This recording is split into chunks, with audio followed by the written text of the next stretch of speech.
Good evening. It is a Saturday night. It's been a while. Hi. Welcome back. Excuse me.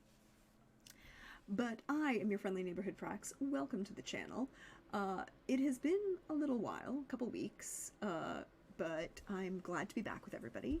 Glad to be here for the fun shenaniganry that is our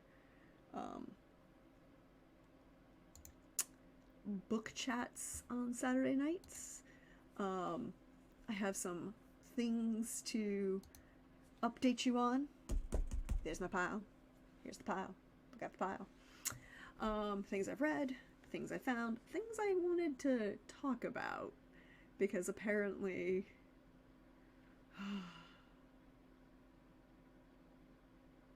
you know, there's a line and a phrase and a saying that I wish more people understood and took to heart. Those who do not learn from the past are doomed to repeat it. And in this particular instance, it has to do with listening to your elders who've lived through a thing. Perhaps it might help you.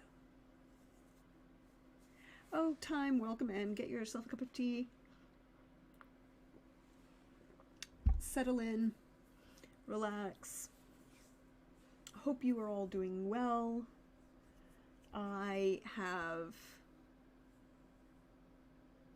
fun things to talk about, and then we get the interesting things to talk about. So why don't we start with the fun thing? Fun thing number one. This is mail. This is book mail. I figured I would open it with you all, because this is from the last book. I held on to this for like a week because I was reading other things, but also because I wanted to open it with you all. So this is the last book in the Dangerous Assassin series, Dangerous Empress by Elizabeth Wheatley. Look at that little, comes bubble wrapped, and that seal right there. The seal is so pretty. I love the seal. Happy St. Patrick's Day time. It will be St. Patrick's Day in 3 hours here.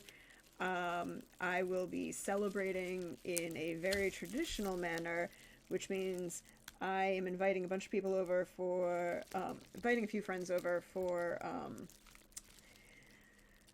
a lamb roast with twice baked potatoes and various other vegetables, as well as listening to really good Irish music and the annual, you know, just chillaxing and avoiding the bars in the United States, because there are a bunch of hooligans out there who don't actually know what this is about, and that's not me. Yay, I saved it. I saved it. I saved it. See? I saved it. So I saved the seal. It's a very nice seal. And then I've got the bubble wrap to open. Also, apparently, Jameson's decided to do an event in Times Square tonight, where they were going to do a rocks drop, a whiskey rocks drop, which, okay, they just wanted to do shenaniganry and hooliganry in Times Square. And I'm like, you know, there already is a really big ball drop in Times Square on New Year's, and you know, not for nothing, that's made by Waterford, right? Like, the ball that you watch in Times Square drop on the, you know, that ball is made by Waterford Crystal in Waterford, Ireland. Just a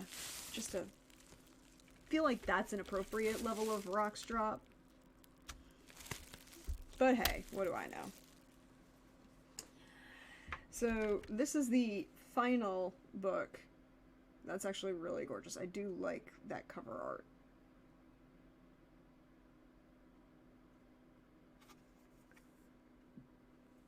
Very nice. Yay! More stickers and little coupons and things and a bookmark that I end up putting the seal on so that I can have the seal as the bookmark. Yay! Because I think it's pretty. So I'm looking forward to this. I'm going to definitely be reading this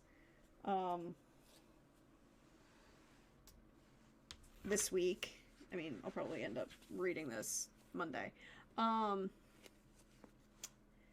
Final book in the series. I've really been enjoying the series. I've been enjoying the story of Daedrith and Amira, and the story of the world in which it's set, which is always very interesting and positive.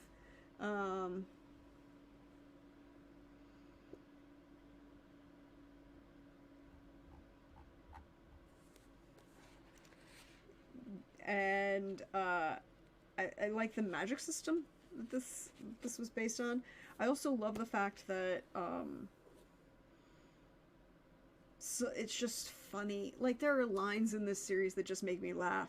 Like, one of my favorite lines in this series is literally Theodred, who, by the way, bestest best friend. We appreciate the fact that he has a permanent disability, that he walks with a sword cane, and still is apparently the best mounted knight in the kingdom. So, the answer, he's just dope. Just dope. He wins. But I love, there's a line in third book, where Amira's like, oh, I'm gonna go kill these people. And Daedrith's like, no, wait, you'll get hurt. And Theodred turns to him and says, you forgot who your woman was again, didn't you? Like, just straight up. Theodred totally knows that Amira, you know, like, even Daedrith knows that Amira can handle this. Daedrith can deal with this. Amira can handle this. And Theodred is just like, yo, I don't always like her, but she can kick your ass. Also, not for nothing, I have feels about a side character. One of my favorite NPCs. Spoiler. It's a fantasy series. Look, people die, and one of my favorite characters died in a previous book, and I'm not over it. I'm not over it. It worked, though. It really did. It worked. It was a brilliant use of... I love when writers take the rules of their world and have the characters know the rules of that world and use those rules for their own advantage / choices. Right? Like, it is, at the end of the day, using and manipulating the rules is sometimes much more interesting to me than just having a character who's like, oh, well, I can break these rules. I don't have to follow these rules. I have magical powers that mean that I don't have to play by these rules. Rather than, I have these magical powers, but I'm still bound by the rules of this universe, so I need to think how I'm going to work within the rules of this universe to achieve my goal and objective. And that, I think, is brilliantly done so far. Yes, very big fan of Elizabeth Wheatley. We'll probably, after we finish this, probably read more of her stuff eventually, but might take a little break. So, haven't read that yet, but that's what I'm going to read. But speaking of what I have read, while we've been away, one of the things that I've read a couple things that we talked about that I was going to read, and then there was a couple things that I read that I was like, I need to just feel better about life. So I read some old favorites. because rereads are fun. But in the new category, I read the sequel to Hall of Smoke, which is Temple of No God by H.M. Long. This is the continuation of her story, and everybody's like, well, it's Norse inspired against the Romans, and I'm like, no, this reads much more Gaul inspired. But then the author's like, no, it's Norse because they have a axe. I'm like, that doesn't mean anything. The way you're writing this, this is Gaul. It's okay, you can keep Gaul and Germania, that's what this is. You don't need to say it's Norse, because those have been separated by about 1,000 years. But what do I know? I'm just, a historian. Brilliantly written. I really enjoyed this sequel. I will definitely get book 3. Some new characters in here. A return of some of my favorites. The world is getting more complicated. I'm interesting to see where this goes. Book 2 went into a very interesting direction. Book 1 destroyed the entire world order. I mean, literally, War of the Gods. It's on the back of the book. And yet, we end up with a reestablishment of a type of order and a transition, I guess, to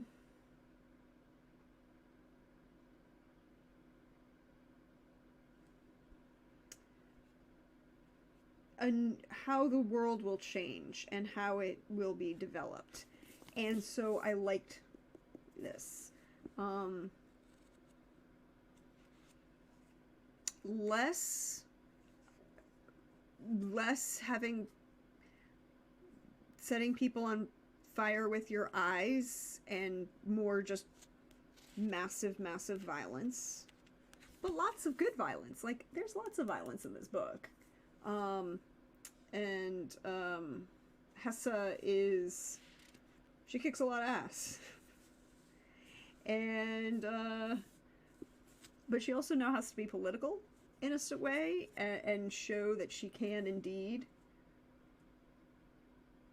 Yeah, right, PB? There are a total of 5 books in this series so far, I believe, and let me double check.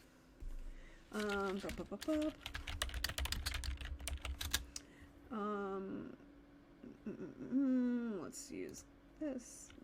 4 pillars. 1, 2, 3, 4. Okay, so the 4th book isn't out yet. The 4th book is coming out, though.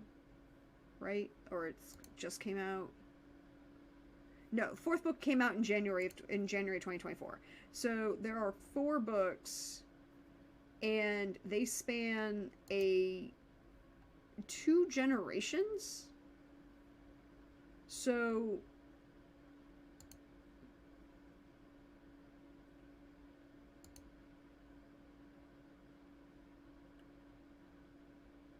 it's interesting, and I'm like very intrigued to see where this goes. So I am enjoying it. I will definitely pick it up. Book 3 is Borrow of Winter, which is about a character that you haven't really met yet. So I'm going to be intrigued, because the first 2 books were very much Hessa's story, and we're focused on her and the world in which she lived in, and the people that she meets, and trying to deal with all of the things that happen to her. And just that begins small scale with little things that then devolve into a bigger political fallout because of the divine fallout that's going on. And you're like, oh, this is huge amount of attention. But I enjoyed this a lot. I am looking forward to, I'm going to get book 3. and then get book 4 and see what happens. Yes, this is another one. More people should read this. I firmly encourage this and, you know, the whole series. Start with Hall of Smoke, then go ahead and read Temple of No God, and then this whole series. Very, very good. The feel of this world is very lived in, very enjoyable. I love Hessa. The beautiful, beautiful mess that Hessa is. You're just like, oh, Hessa, you are...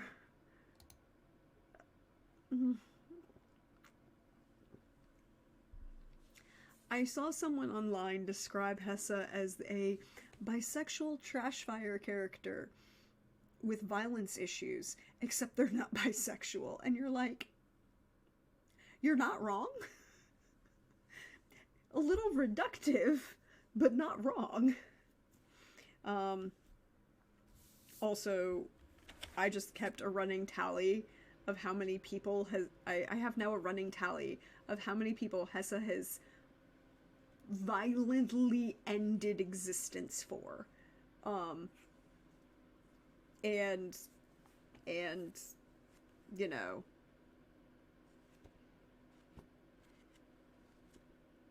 it's a long list. I was like, Hessa is almost getting into Darrow levels of murder with this book. Not quite. But I think that's because she can only use melee weapons, and Darrow has guns. Also, spaceships. PB says, I love how I just kept going, being like, Hessa, no! And Hessa kept being like, Hessa, yes! Right? She is a wonderfully flawed she is not a good person. Hessa is not a good person. Like, she is. Although, since we're now into, we're gonna I'm gonna put the spoiler warning on, right? Spoiler warning is up. Can we all just acknowledge, our favorite not love interest? Is like, when we get to, oh wait, he started killing people again, and he's just like, yeah, I'm okay with this life now. I'm going to murder some more people. And you're like, oh, I understand why he had a problem, why his mom said he had a problem when he came home from the war. There were some issues there. There were some definite issues. And even when Hessa's like, maybe you should stop, you're like, oh, there's a lot of killing and desire for murder. If Hessa's saying, maybe we should take a breather on the murder for a minute, like just a little one, just a tiny one, you know, like, I'm totally down for screaming loud enough to pulverize human bone most of the day, but can we, like, I just, like, my throat's a little sore, can we okay, fine.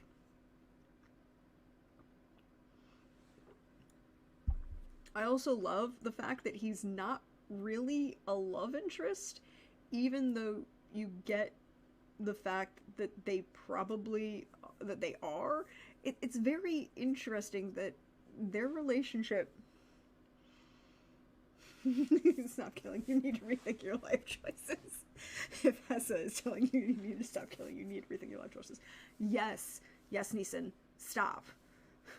Somebody come take Neeson. He needs to go home and have, like, just, like, sit in a corner. Maybe have some hot chocolate. Don't give that man any more alcohol. Nothing overly stimulating. Just let him be.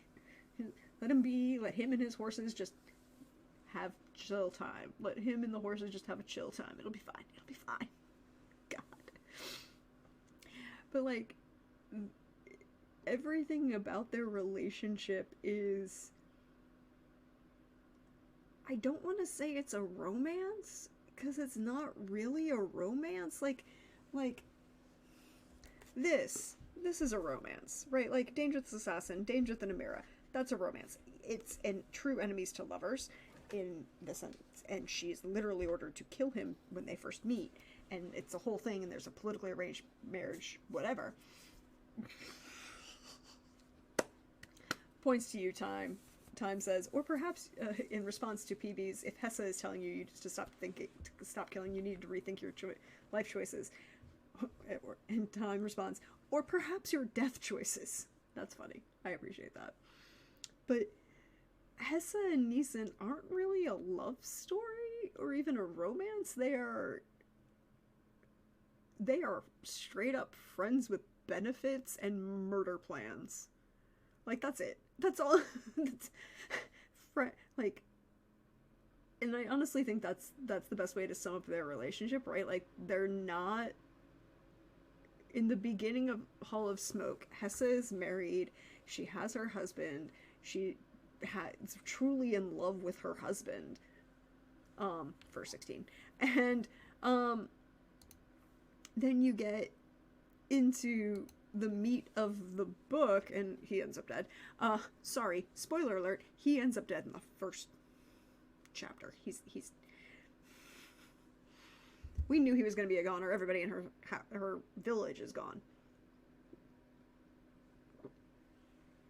Effectively. But Neeson is not romance, but there's respect there. And I think that's very much a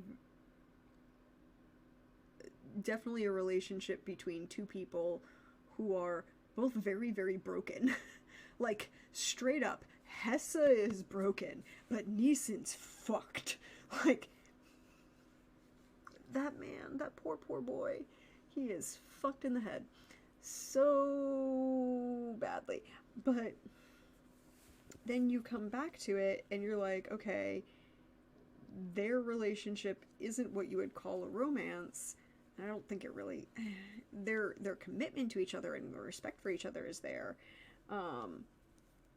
Also, spoiler alert for Temple of No God, they have a kid, but it definitely feels like it's not romance that's their driving force of their relationship, it's their friendship.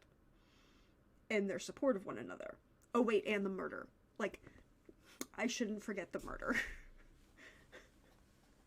Like, so it's a very interesting dynamic that they have, and I like that kind of dynamic in the book. I also think that it's a complicated, messy thing. Oh, so messy. Just put that over there. So yeah.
Thank you. Thank you for that time. I appreciate that very much. Appreciate that time. Not even, just, why is that being so weird?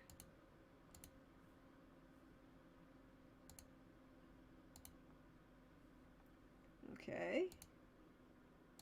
Appreciate that. So what I was saying is, I really enjoyed this book. I really think that was a good follow-up for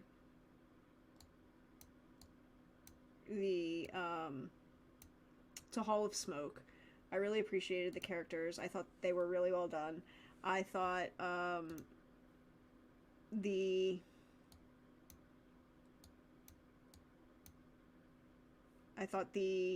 world building was really good. I appreciated where the story went. The actual progression of the plot was very interesting. I also really, really, really, really, really appreciate the fact that there's this really great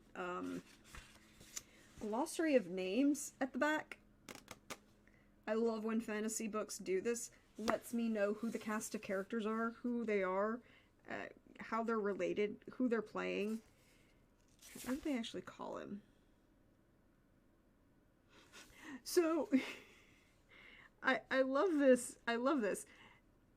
Nicean is not even listed in the book as the romantic, is Hessa's romance. He's just a Soldurni horseman, former member of the Mounted Arpum Auxiliary. Yeah, that's one way of putting it. So yeah, firmly support that book. Firmly support that series. I'm really glad I found that. And this is a classic case of, I went into the bookstore, I went into Barnes & Noble, I had gift cards, I wanted to spend them on anything, and I wanted something different, right? Like, I wanted to choose something different, find something different, see what was going on. And my local Barnes & Noble had both Hall of Smoke and Temple of No Gods. And I was like, oh, look, a volume 1 and a volume 2. And the covers are really cool. And they passed my first page test, which, you know, is my way of seeing if I'm going to enjoy a book. Because reading a blurb on the back of the book, as we have found, can be very inaccurate. You know, not really what's in the book, or it could just be a hyper focus for marketing to sell the book. But for me, my rule is, if I read the first page and it makes me want to turn the page, then that's a book I'm going to pick up and read. If I don't want to turn the first page, then I'm not going to pick up that book, because that book isn't really for me. And that's okay. And so there are a lot of books right now that are very popular, that are frequently talked about, that are media darlings on TikTok and Instagram because fill in the blank reason, from whatever, the writer's popular, they get popular because of they're part of the romantasy genre, which, by the way, is not really a genre for me. And I'm like, okay, but I want to see something different. And this was different. This is different in a good way. But then I looked at it, okay? So looking at Hall of Smoke, right? Which came out in 2021. Hall of Smoke came out in 2021. And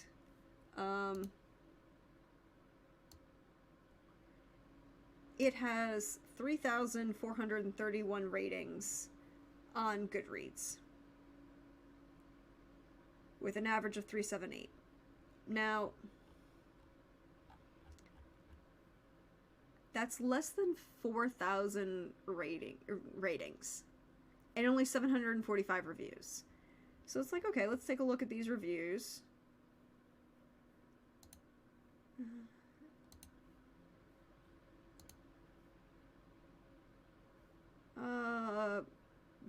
People like it. People like it.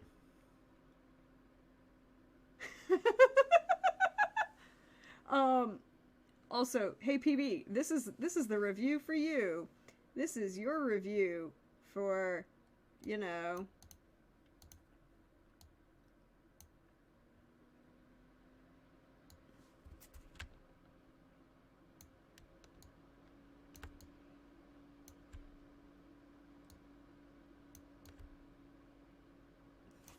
Hessa is like a character in a horror movie where you're screaming at the screen, "Don't go in there alone! Are you stupid?"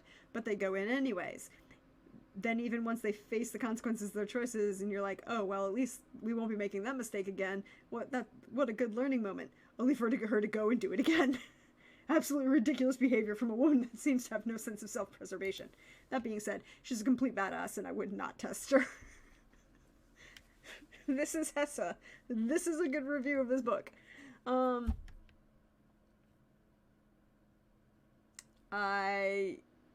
It is actually really, really well done. I'm very appreciative. But then you look at the rest of, okay, so the first book has 3,400 reviews.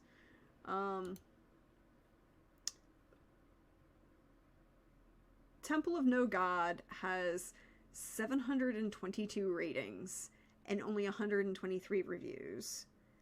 And that came out in 2022. Borrow of Winter, which is book 3, has 386 ratings and 143 reviews. And that came out in 2023. And you're like, okay, this is obviously just a series that nobody has read, or it didn't get marketed well, it didn't get picked up, it wasn't popular for whatever reason, which is sad because it's a really, really good series. And I think that's one of the things I'm really enjoying about these chat streams that we're doing. I get to share a book that I found, something unique and something different that perhaps you may have not come across before, and therefore you want to go read some more, like The Dangerous Assassin, like the Fey Realm series by Catherine Reynolds, like a whole bunch of other books that we've been reading. But this was like, really? This is a traditionally published book that has there are 4 books in the series, and people aren't reading it because they don't know it exists. So let's talk about it some more. Let's hype it up. Share it. On to books that I did read. Okay, let's go with the next 2 I actually borrowed from the library, because I was walking around the library and I was like, I need something to read. And I had seen this for a while. I was like, all right, Jen Lyons, let's go. The Ruin of Kings. Big, chunky book.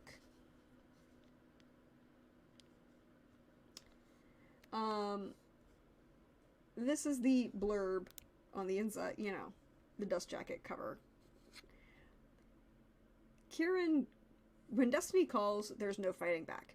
Kieran grew up in the slums of Kur, a thief and a minstrel's son, raised on tales of long-lost princes and magnificent quests. When he is claimed against his will as the missing son of a treasonous prince, Kieran finds himself at the mercy of his new family's ruthless power plays and political ambitions. Practically a prisoner, Kieran discovers that being a long-lost prince is nothing like what the storybooks have promised. The storybooks lied about a lot of other things, too. Dragons, demons, gods, prophecies, true love, and how the hero always wins. Then again, maybe he isn't the hero after all, for Kieran is not destined to save the Empire. He's destined to destroy it. I enjoyed this. I really, really did enjoy this. And I had first become aware of this because Jen Lyons lives in Atlanta, and I was aware of her from Dragon Con events. And I was like, for whatever reason, I had never picked up The Ruin of Kings. And I was like, okay, let's go see what this book, what have we got? What have we got with this good book? And, this is complicated, and I loved it. In the best possible way. And by complicated, I mean literally, this is not a book you read. You need to pay attention. You have to pay attention when you read this book. This book includes, I shit you not, footnotes. This book alternates point of view moments of the story by chapter, between Kieran telling one chapter and the demon currently acting as his jailer telling the other chapter, and the book starts as a flashback to how we got to this particular point in time where Kieran is talking to this demon, and apparently they're magic rock. Yes, the rock is literally magical. It will record exactly what is being said by whoever is talking. It is hilarious, and I love it. It is one of those little tropes that is used so well and just the right way, but really well done. And Kieran, bless his soul, struggles with a problem. He only has half of his soul, that is. Like, literally, half of it was pulled out of him. It's bad. It's not good. But Kieran's point of view as the starting point for where the story is at a different timeline than the demon's point of view of where the story begins. And so you have these alternating chapters from these two point of view characters, both stressing different things, both telling the same story of how Kieran got to this physical moment in time. But because they both have different biases and viewpoints and where they start and what they're focused on, you get different pieces of information. And then you have footnotes, like literal footnotes in the text where random, like, what is the one? Oh, I've marked it early. It's one of the early ones.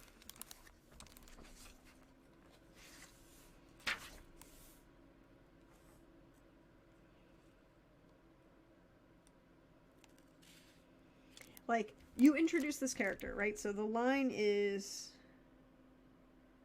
20,000. Very good, Lord Var.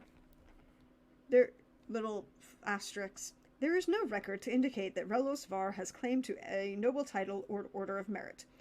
On the other hand, there's scarcely any record of Relos Var at all. The earliest mention of that name I have been able to locate is from the book The History of Ravenna Conquest by Chilmar Shalrin, which mentions the name once. Since that book was published 500 years ago, the idea that this might be the same person is troubling. Oh wait, the footnotes are written because the person writing the footnotes is actually the person who's compiling the report about the literally, how does it begin? It begins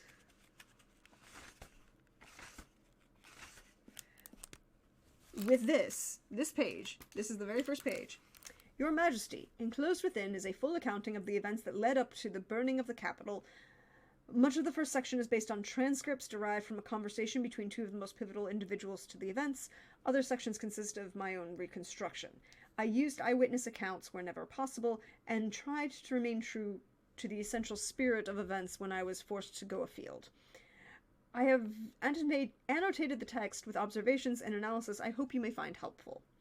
I pray your forbearance for when I lecture you on subjects on which you are a greater expert, but ultimately I decided it's safest to assume on your ignorance rather than the reverse. It is my hope that if you possess as complete a picture as possible of these events that led up to these matters, you will show leniency regarding the Lord Heir. The council members who are recommending charges of treason and death sentence surely do not have the whole story. Your servant, Thorsavar Dolores. And you're like, this whole thing is a report from Thorsavar Dolores to the king about Kieran's involvement in a thing. And if you thought Hessa was like, no, stop, don't character, this is... Kieran is the same in so many ways. Oh. Thanks for the resub, Coldrick.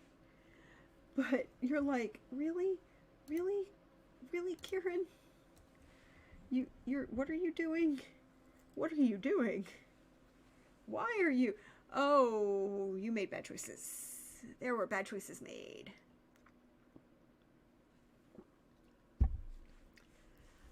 But as the means of writing, as how it's written, as its focus is the two characters of Kieran and Talon, and then how Kieran ends up in this situation, and then all of it. the logic flow choices of word choices, the logic flowchart of choices was not followed. No, not in this book. Like, there were choices that Kieran made, and then there were choices that Kieran made. And poor sweet boy, he did not make good choices. I also love the fact that in addition to in this book, and I got this from the library, it's really good. In addition to the glossary of names and breakdown of characters, like in Hall of Smoke and Temple of No Gods, this one also has, in addition to the names and definitions of words, we have Addendum 2, the Royal Houses, complete with their heraldry mark and, like, the devices, right? Like, House Darmarin, Gem, Emerald. It looks like a giant sea monster. It's a heraldic device. Kraken. Eyes. Green. Monopoly. The Gatekeepers. Transportation and teleportation. Right? Like, it's so cool that you get this breakdown of who everybody is, the pronunciation guide, the ruling family's family tree, like, and then you realize that just Jen Lyons plays a lot of D&D. And you're like, oh, I see that. I see your character creation, backstory creation, organization. I appreciate it.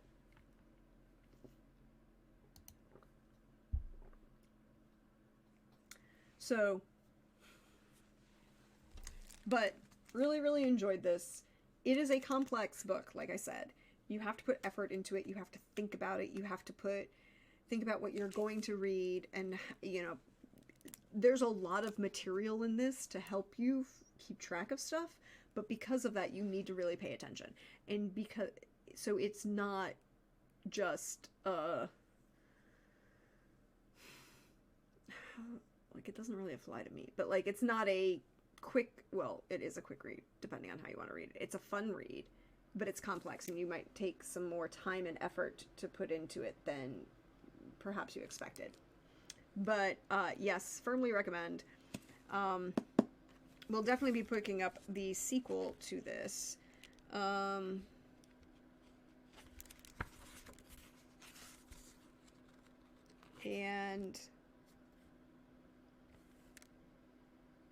we'll see where it goes.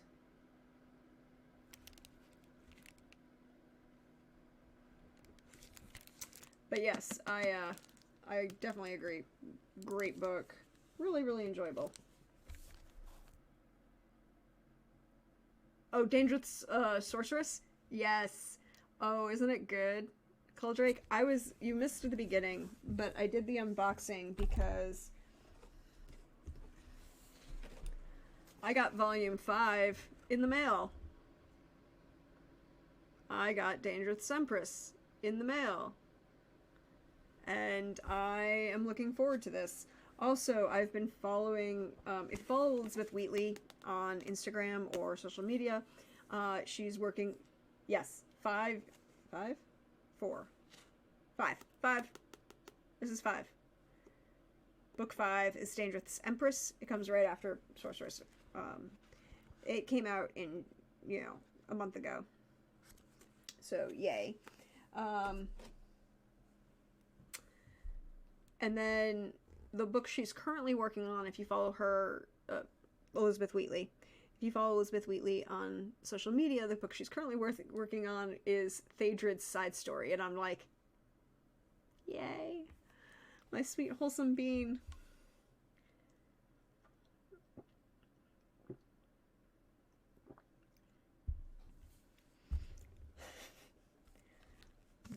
So, Ruin of Kings, very good. We'll definitely have to look out for the sequel and see with where we go. I'm intrigued to this, to see where this goes. But to get back to... Hi, Cole Drake, welcome back. Get back to Dangerous Assassin series for a moment. Yeah, Cole Drake, it's available. You can get it on her website. It came out in January, or no, it came out in February. And because audiobooks and ebooks are difficult for me, as we've mentioned before. I do not judge anyone who chooses to read or how they choose to engage with media. But for me, I struggle with audiobooks and ebooks, and because of that, I like to read in a physical copy. So I got the physical copy today. Or, well, no, actually, I got it last week, and I was holding on to it to open it with everybody because I like the books, and I think they're good. But yes, I was very restrained for an entire week and did not read Volume 5 after the cliffhanger ending of 4. Well, not cliffhanger, but you know what I mean.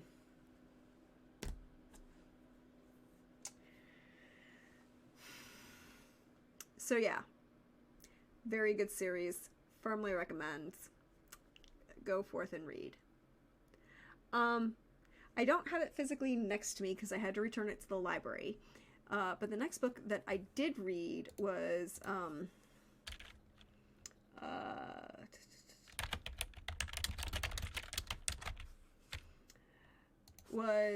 Maidens of the Cave by Lloyd Devereaux Richards.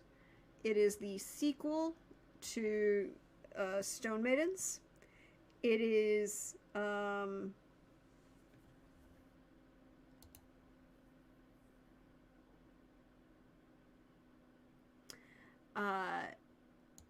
so Stone Maidens was the first book. If you followed anything on this on Instagram or TikTok, you would have seen, you know, his daughter posted a reel about you know, her dad wrote this book and he only sold 11 copies 10 years ago, and it becomes a big media darling and it gets really, really popular, and so he gets picked up, like he gets an actual publishing deal for the second book. I will say that the mystery is as equally as good, because this is a mystery thriller, right? Like, this is a mystery thriller, psychological thriller. The twists in it are very interesting. I personally think that the biggest advantage for Maidens of the Cave over Stone Maidens is that Maidens of the Cave,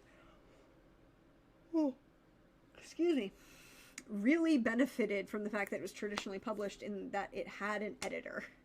And it had an editor that could be like, maybe we massage this little section for a little bit.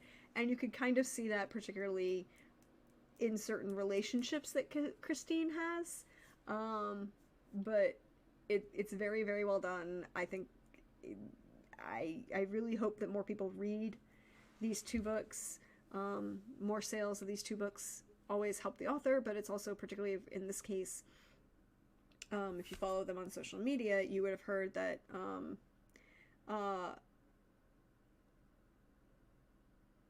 well, if you follow this series on social media, you would have heard that the publisher has said that Maidens of the Cave didn't sell enough copies, or didn't get enough ratings or anything like that.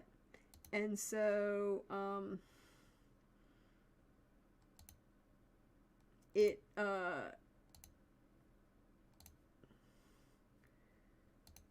because of that, they weren't going to release the third book, which is currently, I guess, almost written, mostly written. They had contracted for books 2 and 3, but because 2 didn't sell enough copies, or at least they didn't claim it didn't sell enough copies, they're not going to release the third book,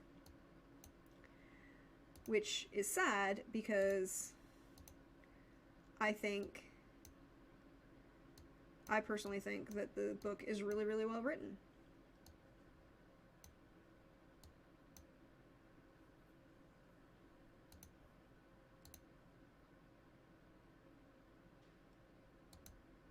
Yeah, I mean, the author ended up ended up being, like, he did end up getting some attention on social media and the news, but the big reason to get a traditional publisher is for them to do the marketing for you. Like, but so many authors these days have to do their own marketing, and you're like, yeah, you need to have them push the author, you need to have them exposed to the author. He became a New York Times bestselling author. He, you know, the books are really, really good. But because you didn't end up with the right, reaching the right number of books, expected books sold, they're not going to sell, they're not going to release their next book.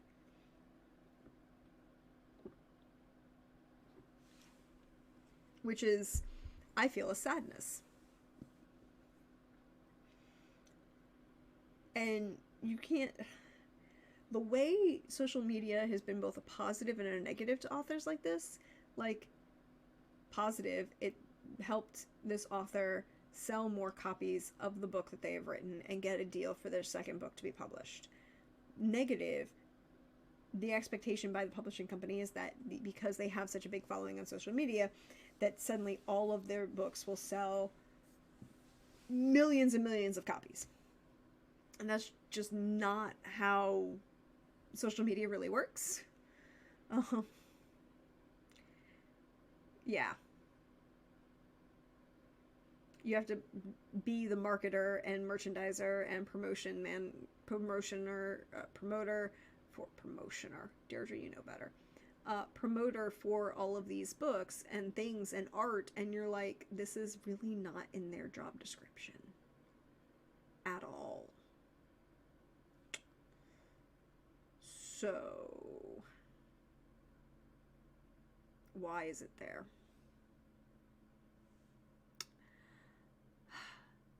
But I don't want to say too much about Maidens of the Cave, because it's really good and it's got a good mystery and the twist is interesting. All of the twists are interesting, and like even the red herring twist is interesting because it's a thriller and a mystery. And Maidens of the Cave, Stone Maidens and Maidens of the Cave have one of the best depictions of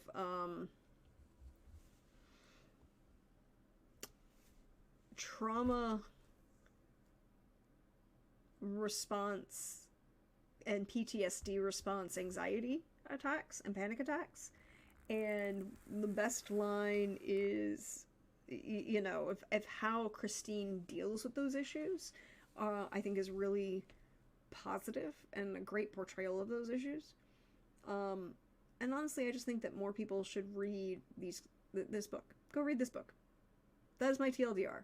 Go read Stone Maidens and Maidens of the Cave, and, you know, hype authors like this. Small, quiet, but hype them up, because, you know, they deserve hype too, even if they're not Stephen King. And honestly, I preferred Maidens of the Cave to almost anything I've read by Stephen King, so there's that. And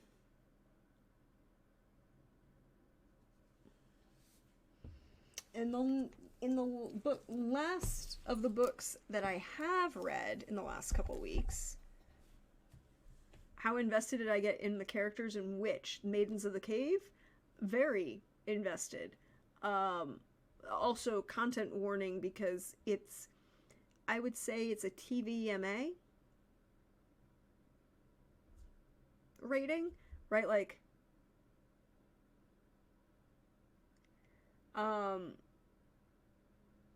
it would be a... Maidens of the Cave and Stone Maidens are both thrillers about a serial killer, right? So, it's not gory by any means, but the main character is a forensic anthropologist, and as you know, works in the forensic lab in the FBI. So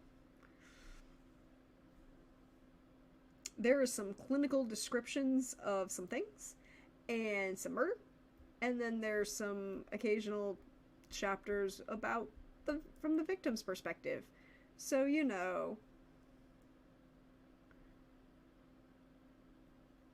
take that as you will. Yeah, among other things, blood and other things are described.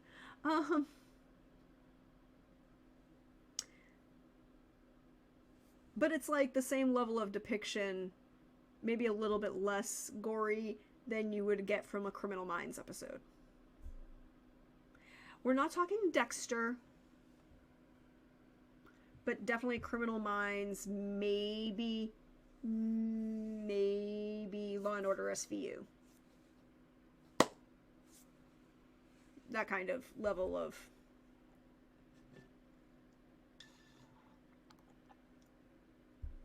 blood and viscera.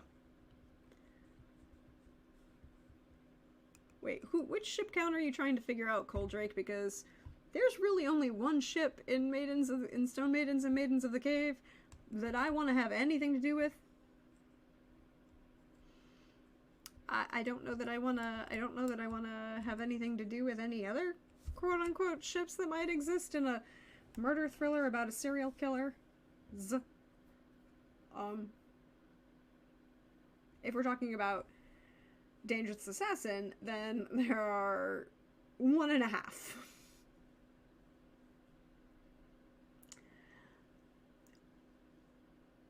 And another side character that I think deserved better.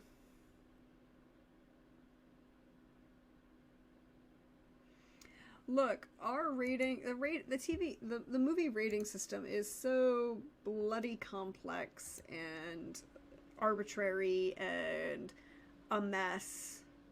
If you want to know more about it, go watch a documentary called This Film Is Not Yet Rated.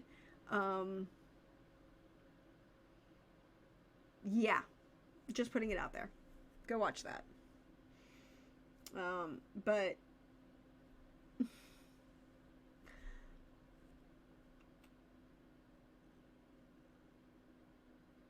oh yeah, okay, if you're shipping characters in Dangerous Assassin, that's okay. Like, look, we've got Dangerous and Amira, goals, just pure goals. Then you've got Phaedrid and his complicated relationship. Phaedrid's relationship is complicated. Let's just put it that way. Although I technically have another ship I could go for Phaedrid on. Just saying. And then there's a couple other characters. And they just have feelings that cause feelings. Not so much ships as feelings. Justice of Kings. I have to be honest, I don't ship anybody in this series, in this book.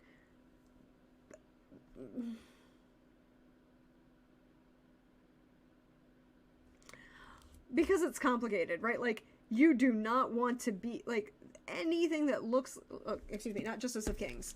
Although, yes, Justice of Kings, no ships in this either. But what I was talking about was Ruin of Kings. Look, I had them both next to each other. We'll talk about Justice of Kings in a minute. But the Ruin of Kings. Kieran. Kieran is not, I do not ship Kieran with anybody. Kieran needs a warm hug, some help with his issues, and to stop talking to fucking demons.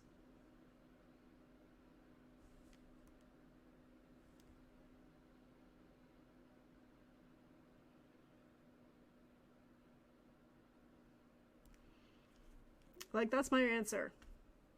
Kieran, honey, baby child, go have yourself a nice snack.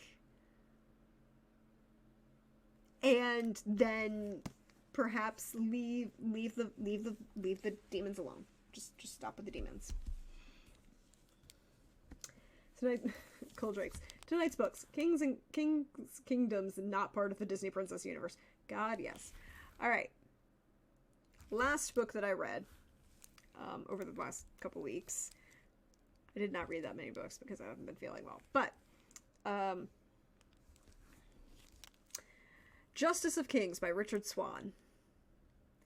Now, I wish to preface this next statement by saying, straight off the bat, I really did enjoy this book.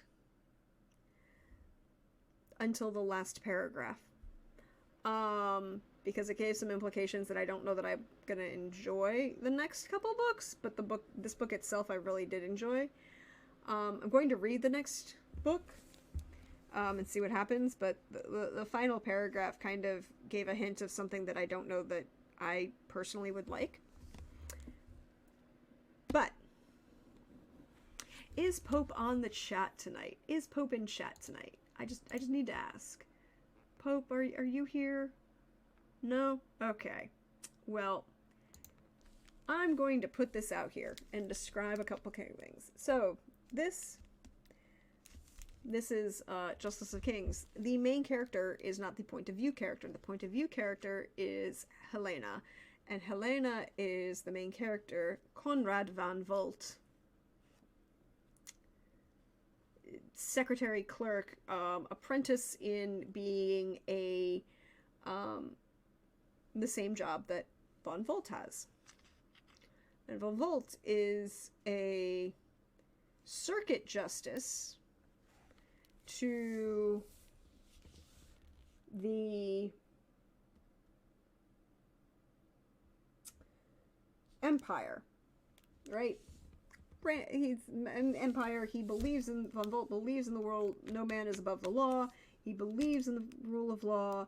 He goes out, rides out to the further reaches of the empire, and brings the emperor's justice to the small villages, and he can act as judge, jury, and executioner, depending on the crimes and things, and depending on if there's possibility of trials that could happen, whatever. Now, I'm going to then... Oh, Coldrake, well, the comparison to Judge Dredd is understandable, and one that a lot of people, when they talk about this book on YouTube or Instagram or any of those other things, make the comparison. They say Fantasy Judge Dredd, which is not necessarily an inaccurate comparison, but I think there's a better comparison to make, and I'm going to let you all know. So I picked up this book, and then I opened to... Oh wait, this very big map. Can we see this map? Okay, first of all, do you see that heraldry? That heraldry, and then we pull back and we look at this big empire here, and how that's kind of spread out. Oh look, there's the North Sea and all of this kind of stuff. And these provinces along the sea, and then into the steppes in the east.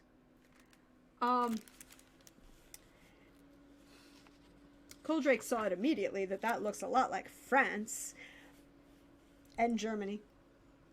But all of the, I'm going to tell you that the province names are Jagland, Tolsberg, Den Holtz, Venland,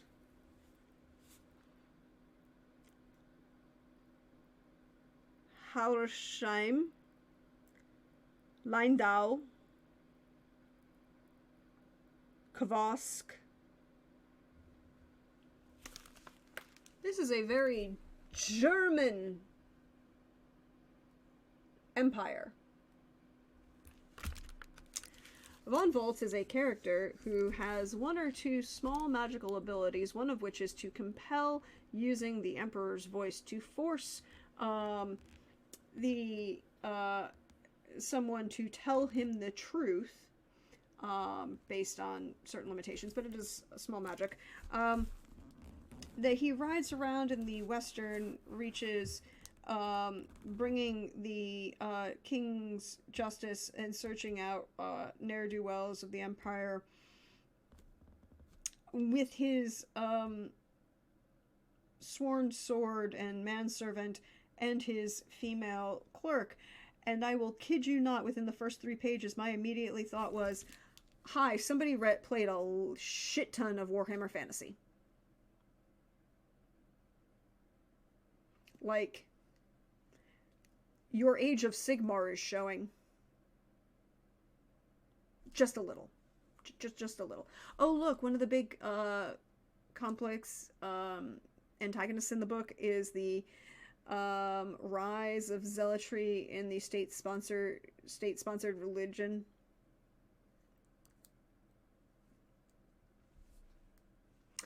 Oh, he, very learned, carries around his patents of office on a giant sheet. Everybody can recognize who he is by the uniform that he wears and the seals that he carries and the big fucking sword across his back.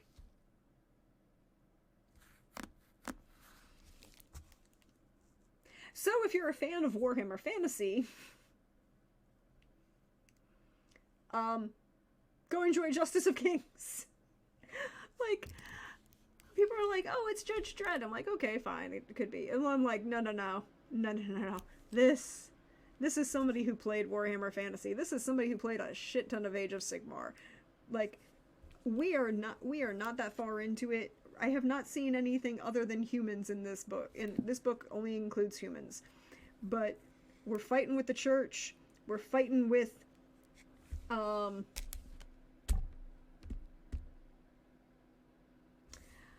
Coldrake.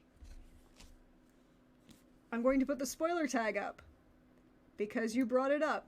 Coldrake, one of the big problems of this book is about the rise of the religion and the religious zealots who are basically trying to undermine the emperor and therefore are undermining the magistrates who are the justices who serve the empire and have, the question of whether that's, their authority and whether religious authority should have more power than the common law.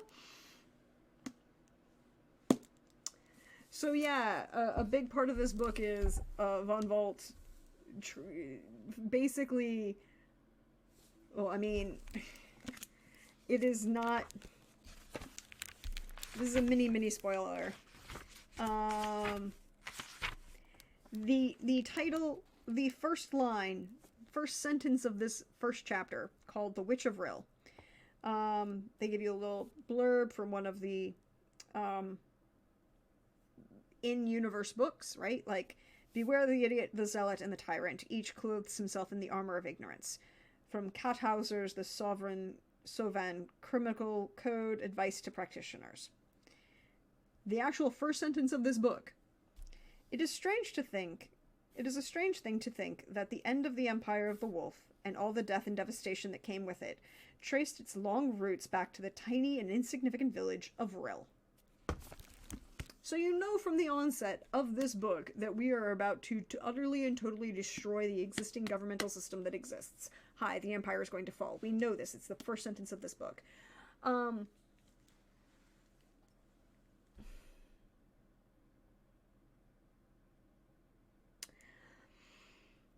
But everything that's going to happen in this book is going to be complicated because some people believe that the rule of law is really the be-all and end-all, and when that gets challenged or thrown out the window, how they handle it or don't is complicated. I picked this up, and people were like, oh my god, it's Judge Dredd. I'm like, that's great. That's just great. No, this is Age of Sigmar. Well written, enjoyable, but your Warhammer Fantasy is showing. And then I read the blurb about Richard Swan. Right, Richard Swan is the author. Richard Swan, get this, Richard Swan was born in North Yorkshire in the United Kingdom and spent most of his early life on the Royal Air Force bases in Yorkshire and Lincolnshire. After studying law at the University of Manchester, Richard was called to the bar in 2011. He subsequently retrained as a solicitor specializing in commercial litigation. When he is not working, Richard can be found in London with his wonderful wife Sophie, where they attempt to raise, with mixed results, their two very loud sons.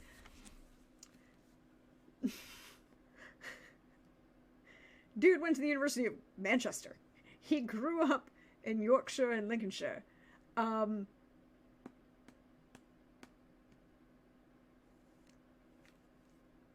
no, he's not twinsies. I'm like, oh, you are very aware of the something called Games Workshop and everything that they do involving a little thing called Warhammer and Warhammer Fantasy.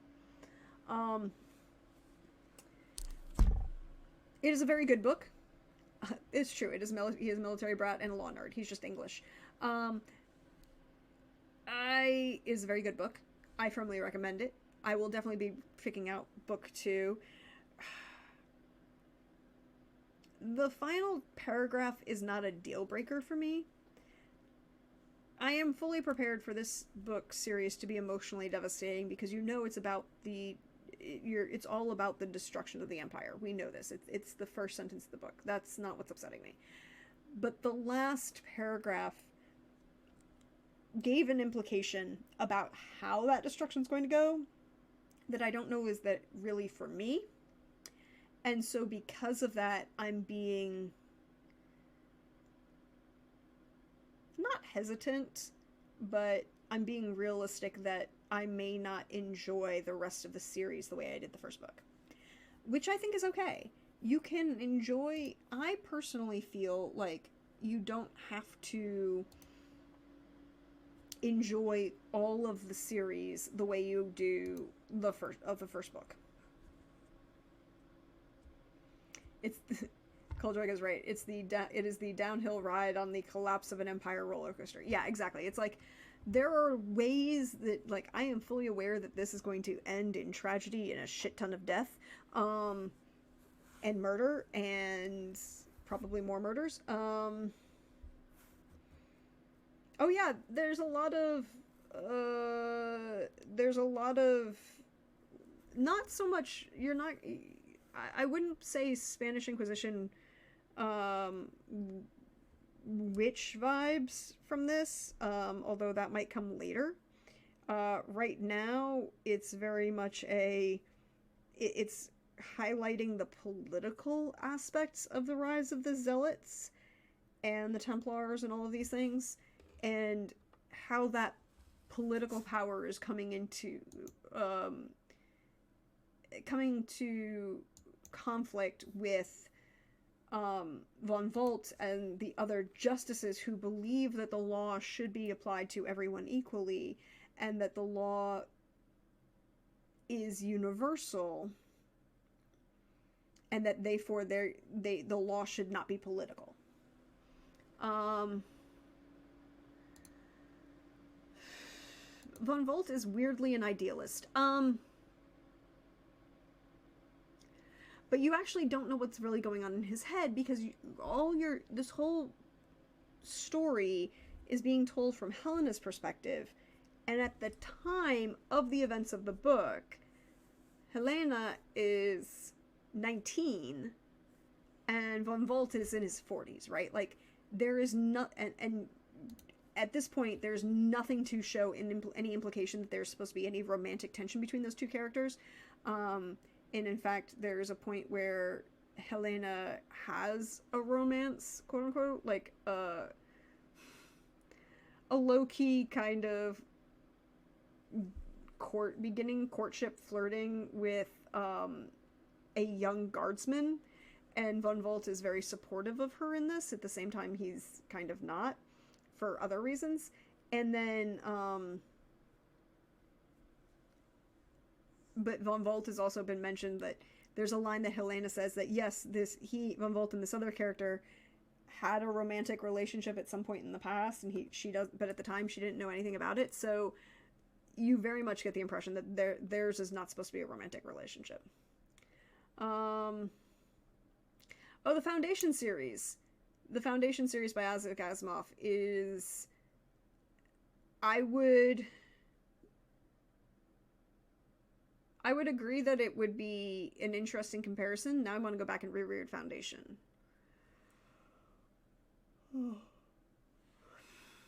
rereading Foundation, or even just watching it. By the way, hi, if you didn't know, Apple TV is a Foundation TV series. I think I would want to go reread it and put it in comparison to this, because this is very, you know, it's going to be the fall and collapse of the empire due to the zealots and getting involved in politics and other people not, for a variety of reasons, having complex relationship with those politics. But I don't think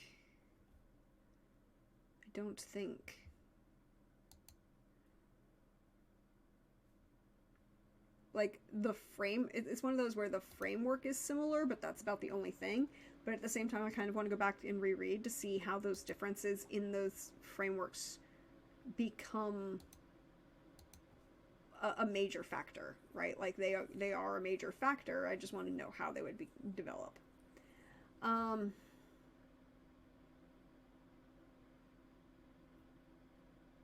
yeah. So that's what I've read in the last couple weeks. Not as many.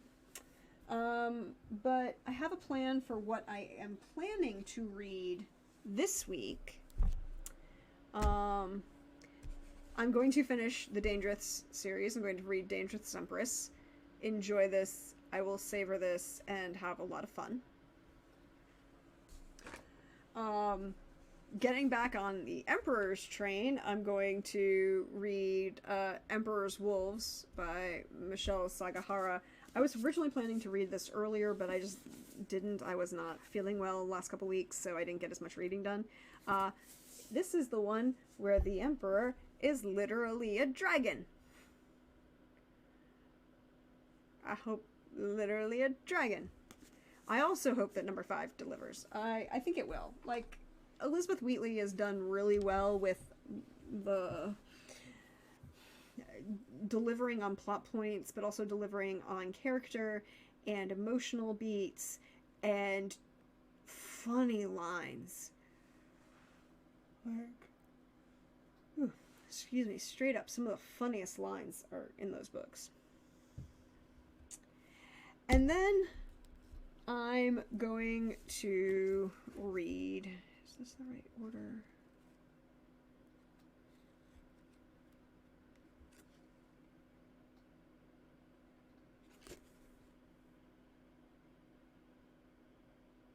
Oh no, this is not the right order. Hold on. I need to go get the right one.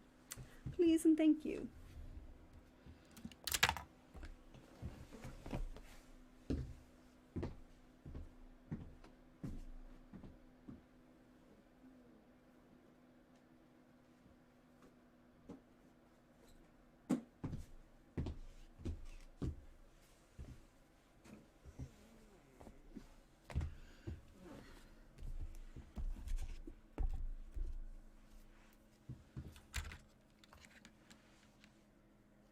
Okay. Now. So these are technically a reread for me. Excuse me. These are technically a reread for me, but they are, a fantasy series that I picked up because I was at Dragon Con. Called Drake, all of my... Why... I am not a heathen. All of my books are organized alphabetically by author, and then within that alphabetization, numerically within series order, and then alphabetical by... Each series is alphabetical or within the continuity of the series. Because I understand how things should actually be organized. And not any of this aesthetic piling. That is not for me. So these are actually a reread. I first found Christopher A. Jackson is an author I found because of Dragon Con. And the books are another Navy fantasy series. And I really got into them. They're very unique. And I was like, reorganizing my shelves and putting things away, re-pulled these out. I was like, oh, I haven't read these in a while. I will reread these. So the first book is Scimitar Moon. Can we appreciate that like stained glass panel ship cover? This actually came out in 2009, very early in the independent author press kind of series. By blood, by wind, by water and wave, loyal as one, or a watery grave. It's an oath that would build a nation of pirates. So Captain Bloodwind, the Lord of the Shattered Isles, believes. He doesn't want much, after all, just everything. And that which he cannot have, he will destroy. Cynthia Flaxel knows this firsthand, for he's destroyed everything she's ever loved. But Cynthia has plans for revenge. She is no warrior, and thanks to Bloodwind's murdering her parents, she will never be a sea mage like her father. But she can build ships, like her grandfather did. She will build ships that no corsair can match, and use them to starve the pirate nation to death. And with the help of a bedraggled sea sprite, a crippled old sailor, and an old ship's cook who could stand against her. But Bloodwind has spies and assassins in every port, and would have Cynthia's new ships for his own. And Odeia, goddess of the sea, has other plans for her. So when Cynthia's ships finally set sail, both Captain Bloodwind and Odeia are ready. Yeah, I mean, I binge read all of R.J. Barker's, and I was gonna be like, oh, well, let's go read an indie author who does really good books, and did a lot of research, because I spoke with him a few times at DragonCon.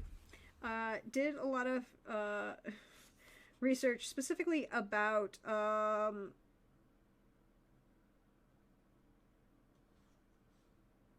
sailing and sailing vessels and working with Coast Guard and all of these kind of things. So it was really an interesting book. And so I have the first 4 volumes of the series. Out of curiosity, I should look him up on... Let's look him up on Goodreads.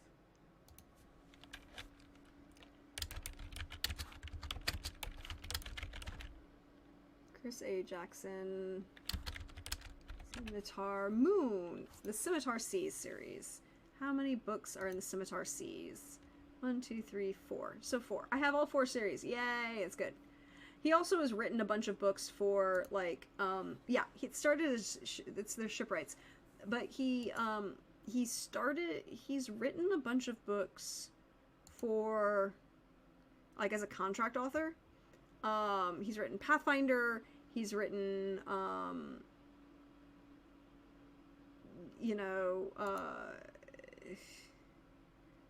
Iron Kingdoms.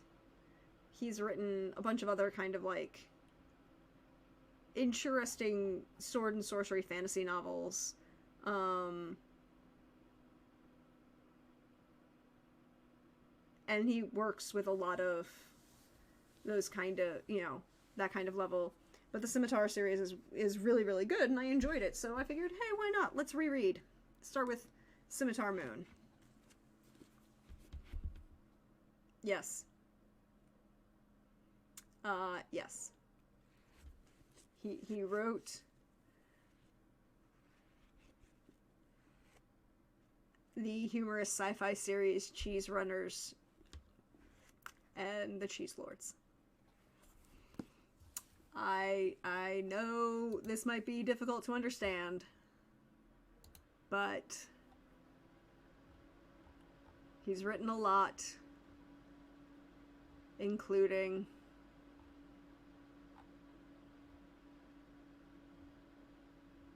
Cheese Runners, Cheese Rustlers, and Cheese Lords. It is, like, the cheese... look, how can you not love this very cheesy, oh here, let me slide it over, very cheesy, both literal and figurative cover that's very obviously just a joke, right? Like, it's literally a joke in the best way. In the future, the only weapon against evil aliens is a nice, sharp cheddar. Conquest by technologically superior Farfinians may have reduced Earth to a third world planet, but humans have a secret weapon: cheese. The Farfinians are addicted, and there's nothing like a little contraband to boost the economy. Enter Captain Henry Fisk and the intrepid crew of the string ship Limburger, a xenophilic pilot, a security officer with more brawn than brain, and an immortal engineer with a death wish. Smuggling cheese is just a job. From their clandestine cheese factory deep beneath the green fields of Wisconsin to the slimy planet of Carpool, until they rescue a curvaceous clone who makes the best margaritas in the universe. That's when all hell breaks loose. Like, this... The cheese... I remember when he was talking about the cheese runners, and when they first came out, and he's like, I just wanted to write... This is literally just... was like, I'm going to write this for fun, and see what happens, and it's there. And then the cheese rustlers... Like, how... You cannot take this seriously. It's Cheese Whiz in a can that you're fighting. Like, what? What?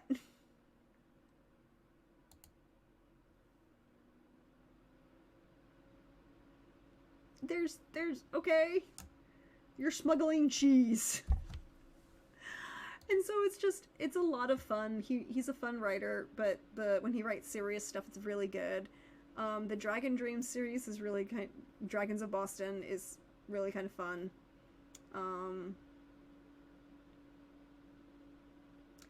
The Weapons of Flesh series are not for me. I'll just put it that way. They are not for me. They are not to my taste. Mostly because of the body horror that is involved, and I'm just like, I'm good. They're well written. It's just the body horror isn't for me, and I'm just like, okay. The Blood Sea Tales, also really good. Lots of fun, interesting cast. Interesting developments and plots that happen. I haven't read the Cornerstone series yet. I should. And then the Iron Kingdoms, which is an RPG based on, you know. And I read Death Masks and Soul for Sing. They're very interesting. So yeah, he's a really good, really fun, when he's serious author, and then when he's not, just cheese lords. Like, there is nothing you can say other than cheese lords.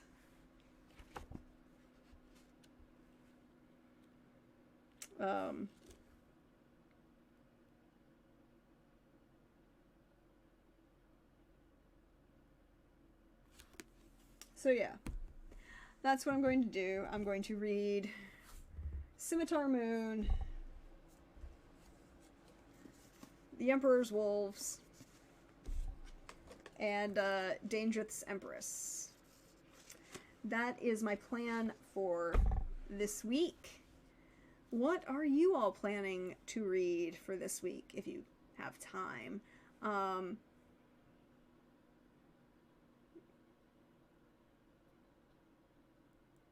And will it be Cheese Lords? Oh, excuse me.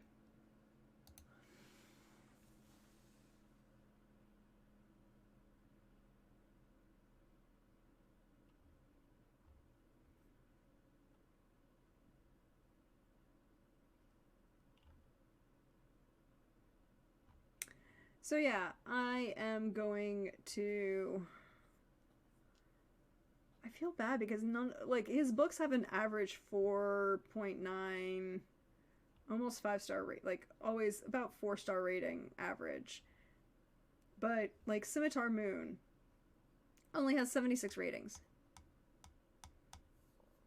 which is sadness. I feel like this is a thing we need to correct and get more people to read navigable, sailing shipwright books about fantasy. But I think that's where I'm going to end for tonight. I'm glad you all came to hang out. It's just a little short stream today. Kind of get back in the groove. But we will not be having a...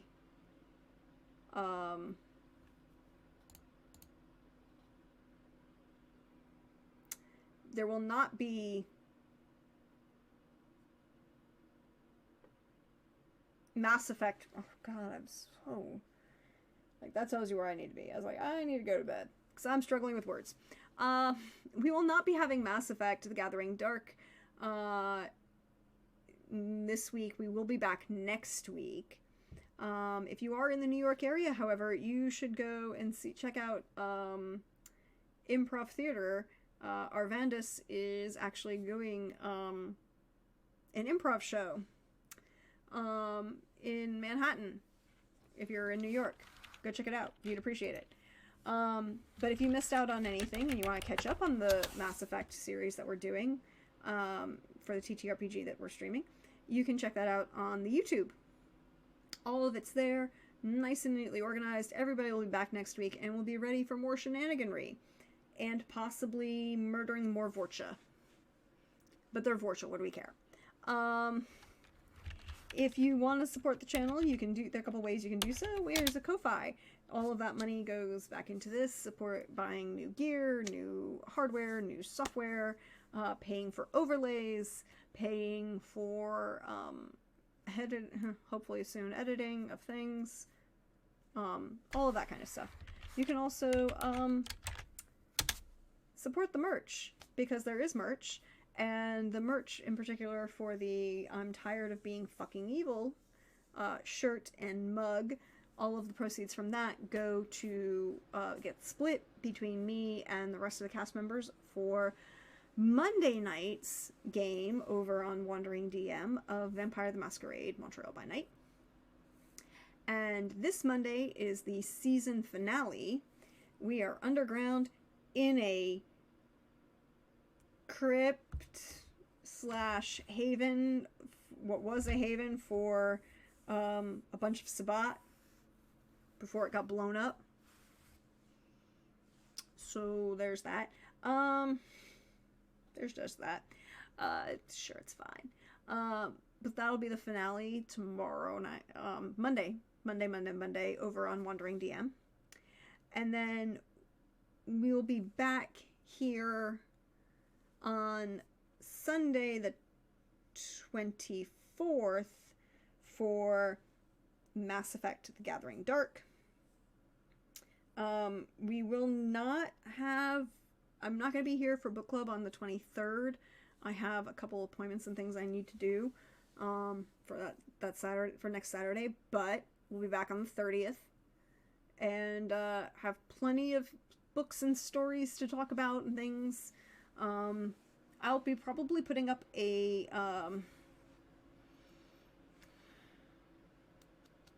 poll over on the YouTube about a couple things that I want to know about what kind of books we want to talk about, what things you should recommend. And other than that, thank you for being here. Thanks for hanging out tonight. Thanks for chatting with Books About Me. Thanks for your hype about the different series. And when this goes up on YouTube, I make sure to tag all of the authors. Well, not tag. Give all of the links to the authors' own pages so you can support them however you choose to wish. Whether that's through the library, buying their books at independent bookstores, buying their books through bookshops.org, which supports independent booksellers buying through Barnes & Noble or Amazon. However you choose to support the books and read them, read books. Read more books. That's it. That's all I'm gonna say. So the question is, let's go raid Hawkeye. He's got his WWE tonight. And they're running a little late, so we should go raid him and send him some love and support and all of the drama. And I'll catch you next time, everybody.